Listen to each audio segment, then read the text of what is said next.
Hi guys, welcome to Northwest Connection. This episode we're talking to Cold in Berlin, a band that doesn't dress their sound up, doesn't smooth out the edges and doesn't apologise for the noise. It's cold, it's loud, it's honest, exactly how it should be. Let's get into it. Hi guys, welcome to Northwest Connection. Would you like to introduce yourselves? Sure, man. Hey, thanks for having us. I'm Adam, the guitarist in Cold in Berlin. And I'm Alex, the drummer in Cold in Berlin. Welcome, guys. And how did the band come together? And how long have you been together as Cold in Berlin? Quite a few years now. I met the singer Maya at university, and we started making music together, and we officially started Cold in Berlin in 2010. Right, okay. So you said then you've been going a while now. What's kept the band ticking over with all the chaos of life and all that time? Yeah, it's been a long journey, and there's it's been some chaotic years. I think all of us in the band just feel really grateful that we can make music together. I just feel really lucky that we've we happen to find each other, and that we've shared a lot of our lives with each other. So maybe it's the music that keeps us together. And who are we missing today? Missing Lawrence, bass player, and Maya, the singer. And where did the band name come from? Is there any special meaning behind it? Well, do you print the truth or do you print the legend? I guess it has a little bit to do with me and Maya had a choice to make a long time ago. A lot of our friends were moving to Berlin when it was some kind of Xanadu with cheap rent and endless parties. And so we visited in October, and it was fucking freezing. Sorry, guys, you spoke over each other. Yeah. So where are you based? Basically, we're all kind of scattered across South London right now.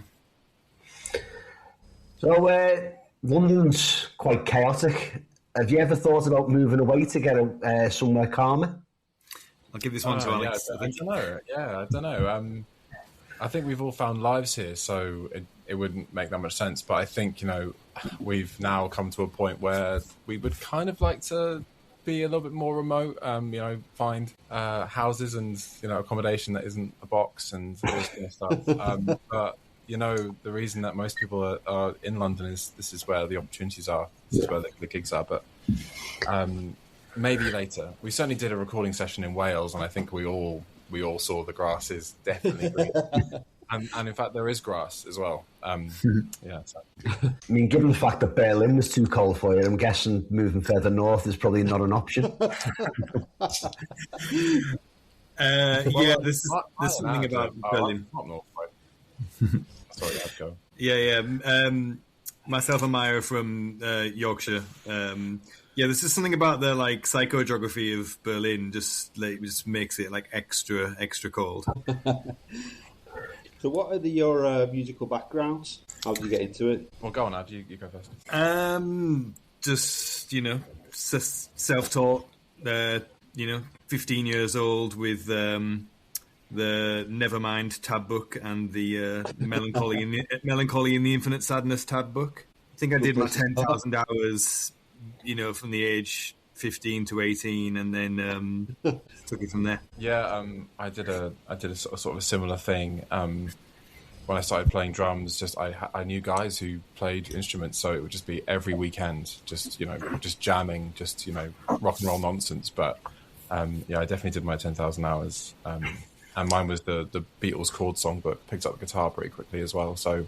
That was pretty formative, I think. Now, I think we've just sort of picked up a little bit on this, but who have been your biggest musical influences and how have they shaped your sound? I pretty much learned, I feel like kind of Billy Corgan as a guitarist more than Kurt Cobain, really. But I suppose he got, he's had a longer career and quite a lot of diversity in his songwriting, which is something we aim for in Cold in Berlin as well. Yeah, very early on, when I was a teenager, there was a lot of pop punk flying around and stuff. I think I was listening to a lot of Blink-182 and Foo Fighters and stuff, and so that was the stuff I was drumming to in my bedroom. But and I think a lot of that rock stuff has really stuck with me. I haven't really developed, as a musician, in another way. I haven't picked up, jazz drumming or something. It's really just been, role or nothing for nearly 20 years. And how would you describe Cold in Berlin sound to someone who hasn't heard you before? I usually just say a bit like Black Sabbath with a female vocal. Yeah, I think it's like it's interesting because the band has developed and changed, album on album. There are 5 albums now, and particularly the last 3 are quite different in tone and production and genre. And we're essentially not a genre band. Right now you can expect a bit of doom, a bit of rock, a lot of post-punk, a little bit of goth tied in, but obviously with a female vocalist. So genre is tough, and we don't necessarily like them. Like genres, it's not always the most useful way to describe your band, but also it's not very useful if you just rattle off about 10 things as well.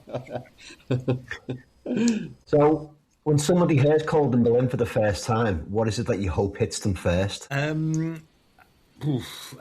think obviously Maya's presence on record is undeniable. Interesting lyrics, an amazing voice with like an amazing range as well. So yeah, I'd be happy if people's first impressions are, wow, cool singer. Then if they listen to a full album, then hopefully they'll appreciate like a diversity of songwriting like across the genres we've just mentioned. And looking back over where you started, is there anything about the journey that still surprises you? It is kind of surprising how bad things can get. Like just in terms of the industry and the pressures that people are under, like passionate people who love music, promoting it, supporting it. It's the music industry's really kind of suffered a lot in the last few decades, I think. Really, Alex? Yeah, it definitely feels, and obviously, I think we're in a time now where people have really started to realise that things aren't necessarily getting better, and obviously the music industry is reflective of that as well, which has been disappointing. But we learn to adapt. You just have to learn new ways of doing stuff, and I think we do it well. I think we do it well. But yeah, it's change is always surprising, I think, because you don't really know what form it's coming in. I suppose in those the years that you've been together, there's been quite a lot of change. Yeah, absolutely. I'm not sure when Spotify launched, but yeah, maybe. I think our first album went up on there. Yeah, you couldn't have envisioned the impact that Spotify had. I mean, my first experiences from consuming music was either getting a CD for my birthday or going on to LimeWire or something, which I guess is an early version of it. But no, I never went on LimeWire, by the way. Never went on LimeWire. But yeah, you couldn't have seen it coming, really. I think like when you're young and you dream of being in a band, you just think of all like the physical medium that you're going to release, and now it's all on the internet. You have to do everything on the internet, otherwise no one sees it. Or if you don't, it's hilariously expensive. So what's the Cold in Berlin songwriting process? How does that work? Do you got one person takes the lead, or is it a collaborative effort? No, not really. I don't know how it's been, in the early days, but really now we gather ideas. Maya's usually written a poem or some lyrics, and Lawrence might have written a bass line, or Ad's written a guitar part, and we really just sit there and work these songs out slowly. It's not just one person going, and you're playing this, and you're playing this, and you're playing this. Which means the process is slower than most. Hence, like we haven't released a huge amount of music, but it means that what we get in the end is something collaborative and interesting and sort of multi-layered and multi-genres, and so I would say it's rewarding, albeit not the most productive way of doing it. I guess that means the songs mean a bit to everyone rather than just playing someone else's song. Absolutely, yeah, and that's how it's reflected. We are Cold in Berlin. I think all of our songs are written by all of us, which is very satisfying. So when you listen to the new album, it feels like a shift from the album before that, where it's heavier in places and more atmospheric in others. Was there anything in particular that sparked that change? Was it just that the length of the songwriting process as you've just described it? Yeah, a bit of both. So obviously, like most of the music industry, we were forced to take a break over the COVID pandemic, and then because we'd done 4 albums over 10 years, so we were kind of like needed a break anyway. And then so when we started the band back up again, we were just kind of determined to do things differently. So we thought we'd release an EP with test out like a slightly new direction with using a few more synths and keys. So that was the Body is the Wound EP. Came out late 2013, I think. 2023. And yeah, we thought about doing maybe like a trilogy of EPs.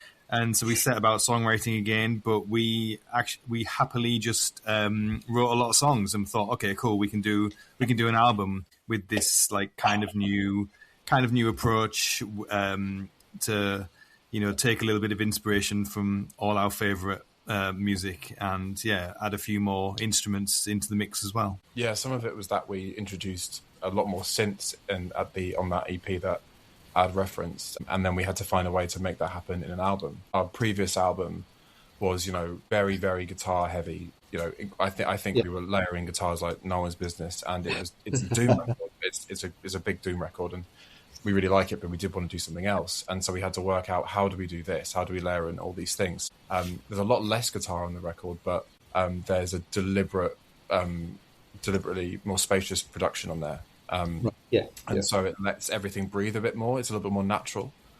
It was definitely a deliberate choice to try and have some heavy stuff, but bring in a little bit more space in the mix as well. Are your songs finished before you go in the studio, or are you still experimenting while you're in the studio? I mean, we are definitely experimenting. The songs are basically done. The song structures are done. But once you start hearing them through speakers and on like the studio gig, it does change the complexion of the writing. But we didn't make any drastic changes. 1 or 2 songs needed a bit of polishing in the studio, and ironically, I think those ended up being some of the best recorded ones because we had this amazing practice space that we just all in ears, all just like absolutely amazing gear. We made some really good stuff. But no, most of it, it's all demoed first. I mean, the worst things we had to record, we recorded too many songs to fit on the record. So, we did a lot of prep for, a slightly smaller squeeze than we wanted. So was there anything that you tried on the new record that you wouldn't have dared to try a few years ago? Good question. Good question. Yeah, I've got one ad. We put we sort of realized that at one point, Lawrence and I, the bass player, that we both were we both were closeted jazz enjoyers. We hadn't really spoken about it. And Lawrence had picked up the saxophone. He doesn't play on the album, but on 12 Crosses, there is a free sax section in the middle 8, and there's some sax on the choruses as well. So that absolutely was nowhere near a Cold and Berlin album before then. Nice. So do you guys have any specific roles beyond the music within the band? Like your social media or your artwork? We just division of labor really. Alex is pretty good on the old social network. What do I do? Basically everything. Like most bands, we don't have management, so everything's done by us in some way or another. You're booking our own gigs, booking our own tours, the hotels, all this kind of stuff, all the negotiations, all through us. We do our own social stuff now. It's been a slow starter. It's not something that I think when you sign up to this, when you have your first, pick up your first guitar, you're not thinking about how good you're going to be at social media management. No, unfortunately, that's the way it's gone. Yeah. All right. Okay. Yeah. Cool. Yeah. So a lot of it's in house. A lot of it is in house. Yeah. Yeah. So when we look at your live performances, is there one particular memory that sticks out so far? Wow. Sounds incredible. Sounds like you had the added effects that you would potentially need for a Cold Berlin show as well at the same time. Excellent. How do you prepare for a live show? Have you got any pre-ritual things that you do? No, I mean, I always prefer that we sort of spend at least 30 seconds with each other before we go on stage, but that just doesn't happen. There's always there's always a job. There's always something to do.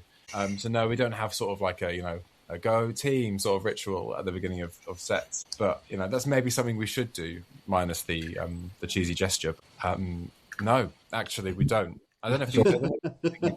Just don't have time. Yeah, it's normally just like a stress, like, oh, I've lost something. Where's my pedal boards? That kind of stuff.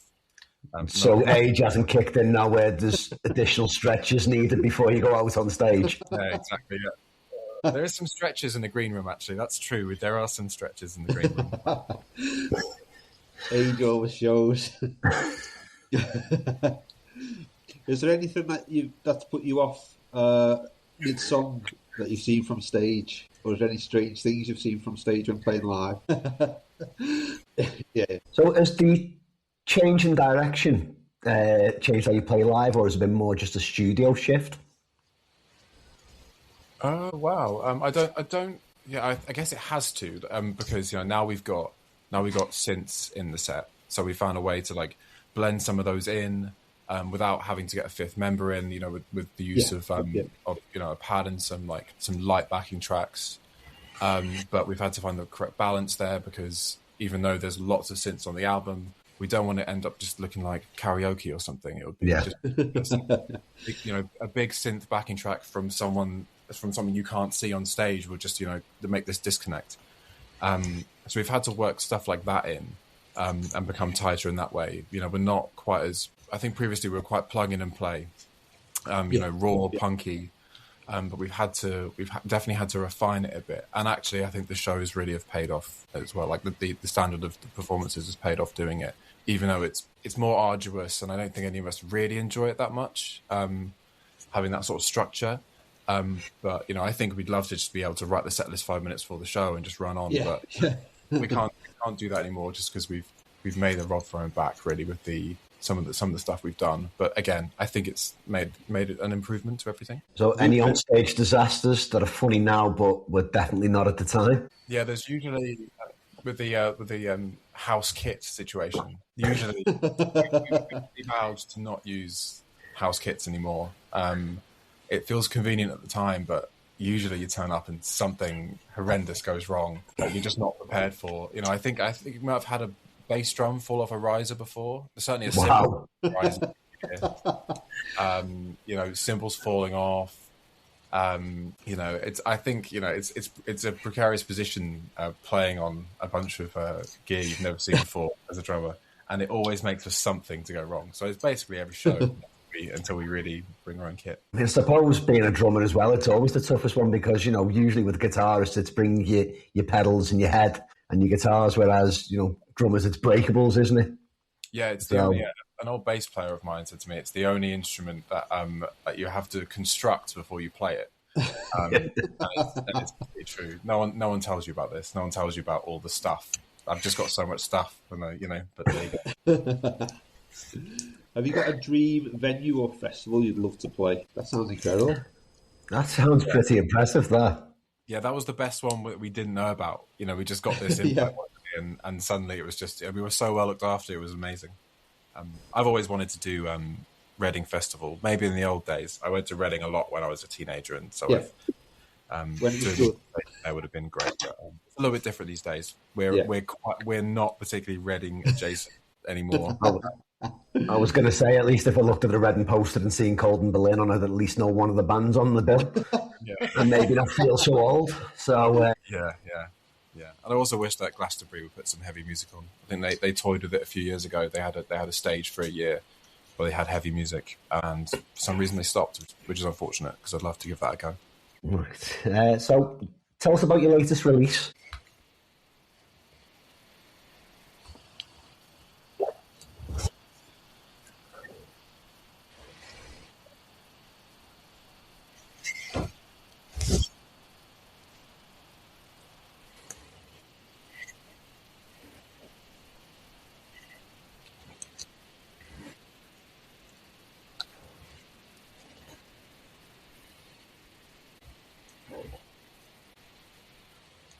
Yeah, I've seen pictures of their full studios. It does look pretty impressive inside. Yeah, we had to make a choice to not record in London again.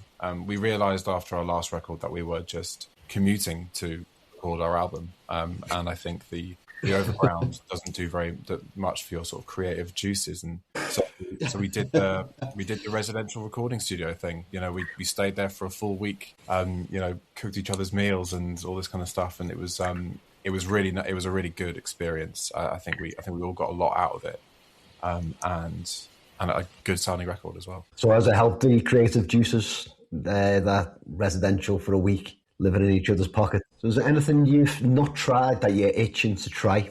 That's interesting. Yeah, I mean, I think we all want, because we all very slightly different, or we all come from different places in terms of influence. I think we always want each other to try lots of different stuff, but we have to, make compromises. I think that we've toyed with the idea of being a harder metal band, but I'm not sure it suits everyone. We've tried being a doom band and not sure it suits everyone. But I think what we really want to do next is maybe attempt some sort of bigger projects in terms of recording. In fact, we've already recorded something for the record that didn't go on the record, which is like a kind of a huge showpiece. What is it, Adam? How would you describe the Sisters? It's kind of a folk song, isn't it? It's like a doom folk song, yeah. And I think when we go back to produce that properly, we're just going to make it sound really big, cinematic sort of soundtrack. Shoot a phenomenal video for it somewhere spooky or in a church or something, and really do it properly. Some more work for Adam on that one, then, yeah. Yeah. So you guys usually writing well in advance of releasing? There's also a song on there we've had for about 5 years before. So like some of it was, some of the songs had been, in the works for, a couple of years or 18 months before. But yeah, time was the reason we wrapped them up. Otherwise, we could have just Yeah. We had to give ourselves a deadline. And have you got any specific goals that you're aiming for in the next 5 years? We're going to move on to the fun questions now. More fun now. If someone only had time to listen to one Cold in Berlin track, which song would you give them? A bit of everything. The aforementioned tax, yeah. I have a sort of an interesting perspective on this because there were 3 Cold in Berlin albums released before I joined. So I listened to the band a lot before I joined them, and so my favorite Cold in Berlin song is one called Inertia, which is on the first album, a song I didn't play on, and I sort of enjoy it as a fan. Because sometimes, I'm sure lots of musicians get this, I find it quite difficult to enjoy my own music. I just sort of it's sort of painstaking and it's hard to listen to it without judging it again. And so that's probably mine, but not necessarily the one that represents the band in its current form. But what's the most ridiculous working title you've ever given a song? Can we say it? I don't think we can say it. That was Alex's song until about 6 weeks before the record was recorded. If you could only listen to one album for the rest of your life, what would it be? Oh no. You putting you on the spot. Good value. It is a good choice, that one. Good choice. I think, the top of my head, I think that Transformer by Lou Reed is the album I would. We had it a lot on in the house when I was a kid, and I sort of grew to love Lou Reed and Velvet Underground from it. And I think in my darkest hours, I listened to Perfect Day or something like that, and I find the whole thing very cathartic. Even though I've never been hooked on heroin before, there's still something else in that music to get from. Yeah, so probably that. What's the strangest thing you've ever been offered as part of a gig rider? It's normally you normally turn out to a case of Strongbow, and no one wants it. Not even the support band drinks the Strongbow, right? That's the strangest one because it's so normal. What's the most cursed piece of gear you've ever owned? Come on, Adam, yeah. I remember them.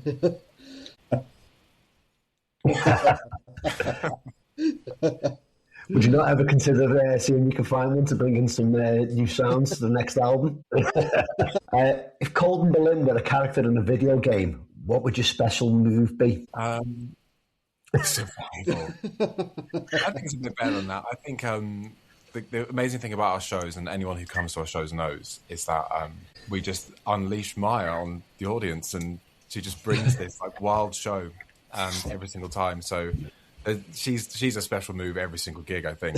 No matter like how we're feeling that day, or like how well the last rehearsal went, or how long it's taken to get there, you know, you just know that Maya's about to just bring the house down. So that's probably it.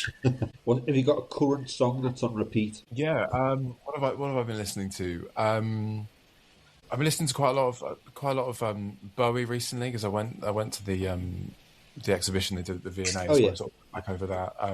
And so I have a Queen Bitch playing quite often. Yeah, it's a catchy sort of, you know, indie number for today's standards, but it's a bit of a banger. It's the kind of song that, you know, plays at the end of a film. In fact, I think it might have. I can't remember which film it was. But yeah, so I think that, yeah. How about you, Adam?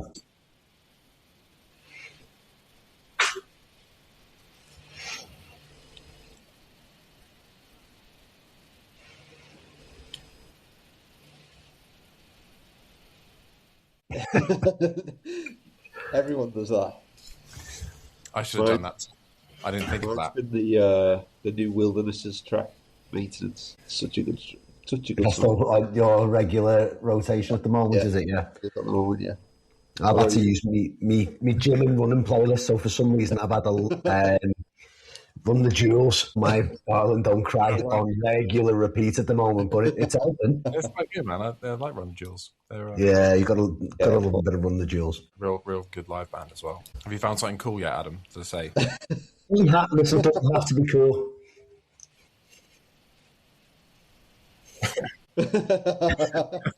I tell you what, we've had that in the car a lot recently. We've had that Anna von Hauswolf song. Do you remember what that's called, Adam? The absolutely massive one, the one with Iggy Pop on it. Yeah. Is that off a new album, is it? Yeah, I've not really listened to that much yet. I need to go back and check that out, to be honest. I've seen her playing. Brilliant, yeah. The production mad. Yeah.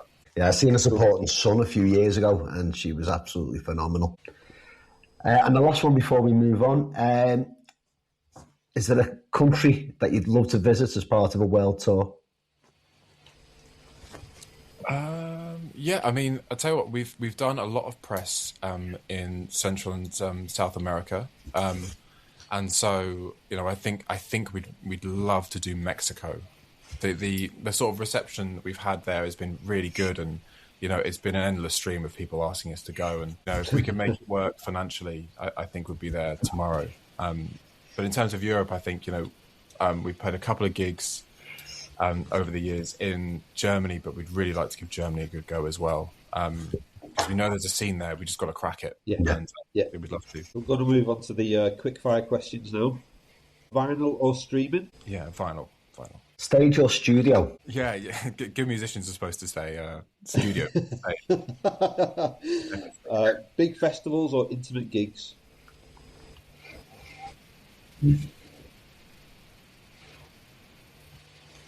Yeah, to play intimate gigs, but to go to big festivals. Big chorus or no chorus? Big chorus.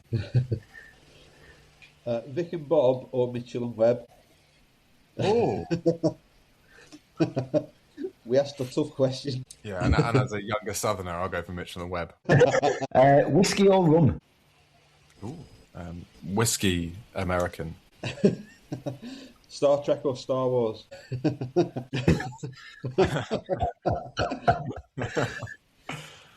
Star Wars. Wars all the way, definitely.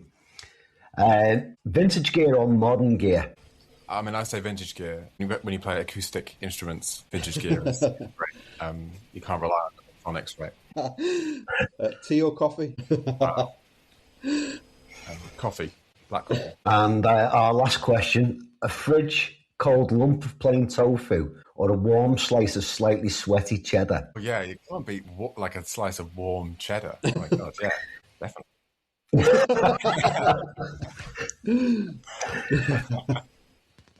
Well, thanks for coming on, guys. Have you got anything you'd like to promote before we sign off? Yeah, and also please do stream and buy and consume our new album in any way you can. We'd love the support. Thanks for coming on. Brilliant. Thank you for coming on, guys. Oh, thanks, guys. It's great. It's gone wrong all at the last minute.